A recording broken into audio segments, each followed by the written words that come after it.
What up, y'all? This is Tracy and Matt from Nerd Squish, and today we're talking about Mugen Train.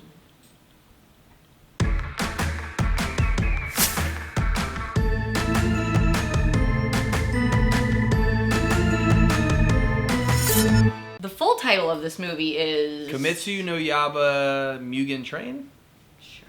That's how you say Demon Slayer, I guess, in Japanese. No, wait. I actually read somewhere that it has something to do with the sword. Oh, I don't even know that. I don't know exactly what it is. Maybe we'll look that up and we'll put it. I am very, here. very noob-tastic when it comes to anime. Not a huge anime guy. Better than me. But overall, pretty great. I enjoyed it. I loved it. I knew that I was gonna like it. The hype was real. I think you said maybe you were a little underwhelmed. But that being said, I think even when she says it's underwhelmed, it's maybe because she just hyped it up so much to her own self. It was still an amazing movie. And I think that's what it was. You know, everybody's like, this is the best movie of all time, and it's breaking records. So, like, I'm going into this thinking it's going to be, like, the most epic cinematic thing that's ever happened in the whole world. It warranted, because I think it broke, like, I don't know if it was just animated or movies completely, but, like, I think it broke tons of records in Japan. I think it was like #2 highest selling, and it was coming real close to being #1. It's going to be crazy to see, like, especially after this weekend and going forward, what records it continues to break, because Demon Slayer be wild. And I think a lot of why I found it underwhelming was the hype, you know? I did enjoy it. I still think all the things that I like about the show and why I fell in love with the series to begin with, like, it's all there. It's all there. Yeah, I think there were some things, like, because even when watching it together, I know that there's some things that sort of bug you about anime, and it's when they kind of get extra goofy and they do sort of more of a cartoonish style animation, which is in just about every anime, but the beginning of this movie is kind of heavy on that.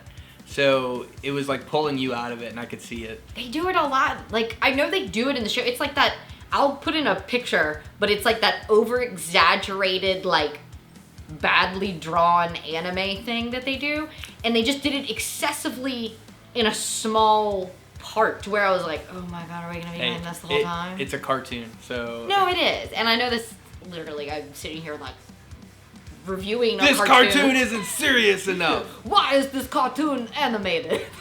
It's really good, though. It was good, and I think, that being said about the animation still continues to be beautiful. UFO Table is what it is? UFO Table? That's it? I don't know if that's how you pronounce it. UFO Table is the company who does it, and they just crush it. Do such a good job. Well, that mixture of traditional animation with the computer animation is just crisp. One thing that I think is super interesting is that this movie was rated R. Yeah. And I guess I get why. I won't go into specifics until later. We're going to keep the beginning of this video spoiler free, and then we'll get nasty with the spoilers later. But... Nasty. I don't know. I was kind of shocked that it was rated R, because I was like, I don't know. It's pretty graphic at times. But yeah, I'm trying to think of anything specifically that would make it an R rating movie except for the violence. That's about it. There's like 2 specific scenes that I guess that's why, but I was kind of like surprised. And I think that was a big thing, because in Japan when it was released, it's like their version of PG-13, which I think is PG-12, but it was R here. So Japan be getting wild. I like it. The humor continued to be on point. Yeah. I liked the humor, and again, I think that's what works with the show is the hey, we're sad, hey, we're laughing, oh, no fights. Inosuke and Zenitsu are, like, amazing. They bring comedy relief, but also have such a depth to the characters. It's great. Inosuke, literally, he just shows up. He doesn't even do anything, and I'm just laughing. He's great. Overall, if you don't want to hear any spoilers, right now is the time to turn the video off, because we're about to get into it. I loved, this isn't so much a spoiler, but what I'm going to say, the villain. I like the main villain, which I believe the name is Inmu? Yeah, I don't know the exact name, but I know it's the, was it Lower One? Lower One, yeah. Call it the Dream Hand. Awesome power, right? The fact that he can bring people into sleep, and that's how he kills them, and then that's where all the real feels and comedy relief comes in with our core 3. Even with Rengoku, there's some sad parts there. Well, that's what I found interesting. So, you know, it's supposed to be like your fantasy, right? Mm-hmm. So you have Tanjiro, who lost all of his family, so he's reunited again with his family, which... All the sadness when he actually realizes it and he's getting out of it. So first off, like I said, this is spoilers, so everything's on the table. One of the ways that he realizes that he can actually break himself from a dream sequence is like by slitting his throat. And when he's going for the big final sequence, when he realizes that he's going to try to get out, his little brother's like chasing after him and falls in the snow, and then he hears Nezuko's voice, and then dude, it's just like destruction, just like it's so sad. At the point where he truly realizes and they're walking, he just like turns around, he's like, I can't look at them because I know that I can't have this. So he has that fantasy. Zenitsu has a fantasy with Nezuko. Shocker.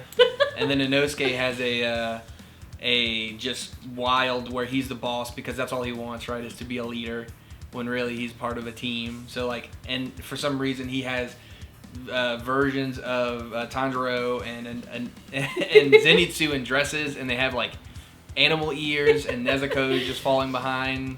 It's wild. What I found extremely interesting about Rengoku's dream fantasy is even in this fantasy world, his father's still disappointed. Like, where it should be the opposite, but he, I guess, is so traumatized by that he can't even imagine that being any other way, which was really sad. I kind of wish they would have expanded, at least on Tanjiro's dreams, a little bit more. How so? I thought it was completely met its purpose. I don't know. Maybe I'm trying to cry. I think you just want more Tanjiro, like, in his family, because I think it was perfect. One thing that I want to mention about Tanjiro's dream, this dude is so pure and so kind that your main dream hand demon boy, he sends these children into their dreams to kill them in their dreams through their spiritual core. And in all these other ones, like, you have people fighting against them. But Tanjiro is so kind that he's got these little, I don't know... manifestations of, like, his spirit that are basically, like, just super cute, sweet things that basically take the guy to the core because, like, hey, this is what you were looking for. To help him. To help even though they were there to him. destroy him. Yeah, it just speaks volumes about that character and how genuine he is. So sad. An interesting thing with the demon. So when he kills Inmu on the train. Now, most demons, when they're, right, they're dead. Well, there's this whole thing with the fusing of the train, which, I mean, I guess it was cool, it was fresh, but it was very strange to me. It was a neat twist because it's just like, well, you know, you thought you killed me, and even Tanjiro says, hey, that's really easy, but what happened is he fused, and, like, basically the entire train is the demon now. So then it becomes, like, part of the leading into the third act is how do we get to the neck of this train to cut its head off, and then Inosuke and Tanjiro, they get after it, while everyone else is protecting the train. Specifically, Rengoku's got like 5 cars of the train, just being a straight up gangster.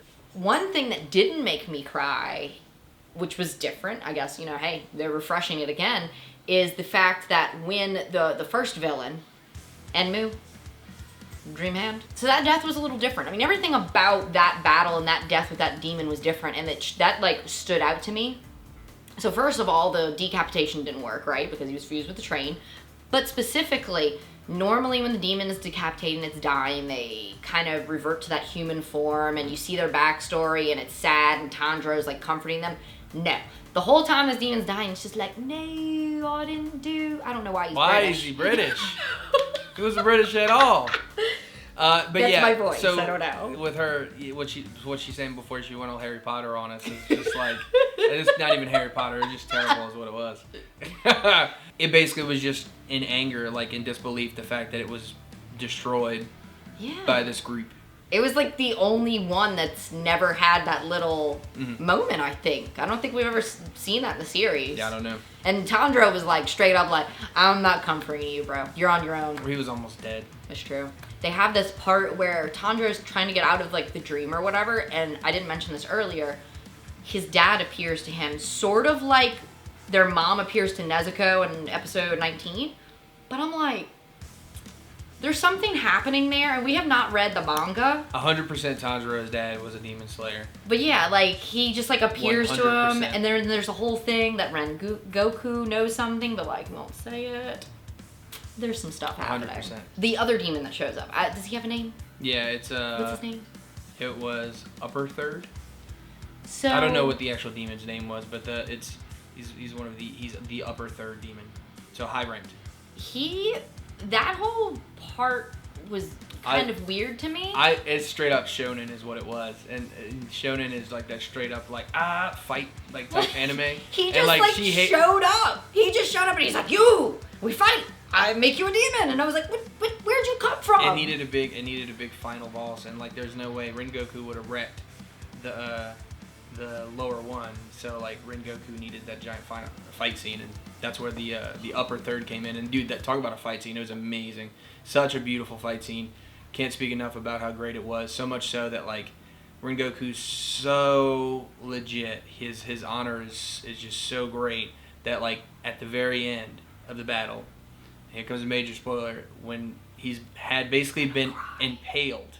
Basically when he's been impaled, he's using breathing techniques to basically clench onto the demon's arm, and he's getting hit while simultaneously trying to cut through his neck. And the sun's coming up, and he's basically holding them together. It is wild.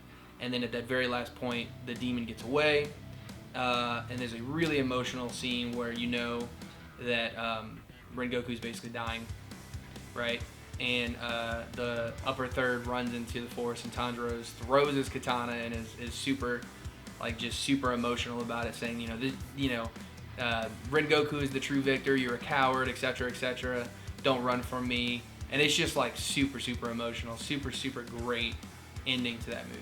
You could hear everyone in the theaters crying. Like, it was hilarious. And then Lisa comes in with, like, Homura just crushing it. So throughout the whole movie, like, you would get like, the score of that. And, like, I would hear it, and every time I was just like...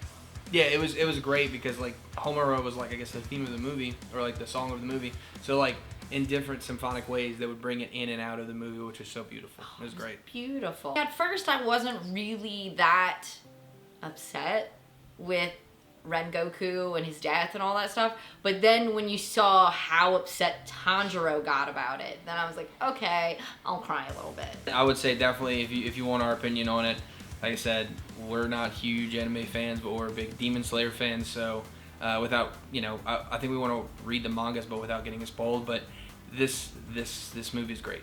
Definitely watch it. And it left it off in a good point to go into season 2. Yep. So we're interested to see where that goes. Oh, yeah. Let us know in the comments down below if you've seen the movie, what your thoughts are. Don't forget to hit that subscribe button.